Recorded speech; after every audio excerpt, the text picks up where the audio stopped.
Hi guys, welcome to learn with Aadi.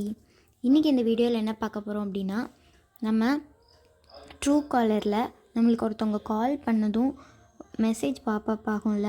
So இவங்க கால் பண்ணியிருக்காங்க அப்படின்ட்டு அவங்களோட நேம் போட்டு, ஸோ அந்த மெசேஜ் அந்த ஆடை வந்து எப்படி ரிமூவ் பண்ணுறது அப்படிங்கிறத பார்க்க போகிறோம். வாங்க இப்போ வீடியோக்குள்ளே போகலாம். ஃபஸ்ட்டு ட்ரூ காலர் ஓப்பன் பண்ணிக்கோங்க.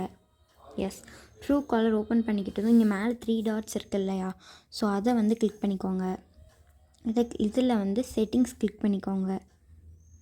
அண்ட் இதில் கால்ஸ்ன்னு இருக்கும் இல்லையா, அந்த ஆப்ஷனை கிளிக் பண்ணிக்கோங்க.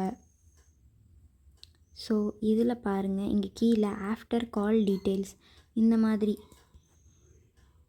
மாதிரி வரும்ல, நம்மளுக்கு ஒருத்தவங்க கால் பண்ணி முடித்த பிறகு. ஸோ அதை எப்படி கேன்சல் ஆக்குறது அப்படின்னா, இந்த இடத்துல hide for phone book contacts அப்படின்னு இருக்கும்ல, ஸோ அந்த செட்டிங்ஸ் வந்து நீங்கள் வந்து ஆன் பண்ணணும். ஸோ நான் வந்து ஆன் பண்ணிட்டேன். எஸ், இப்படி நீங்கள் ஆன் பண்ணிங்க அப்படின்னா இனி உங்களுக்கு ஒருத்தவங்க கால் பண்ணி முடித்தா ஆடே வராது. ஸோ ஓகே காய்ஸ், இந்த வீடியோ யூஸ்ஃபுல்லாக இருந்தால் கண்டிப்பாக என்னோடய சேனலை சப்ஸ்கிரைப் பண்ணுங்கள். இந்த மாதிரி நிறைய விஷயம் நீங்கள் தெரிஞ்சுக்கலாம். பாய், தேங்க்யூ. நெக்ஸ்ட் வீடியோவில் பார்க்கலாம்.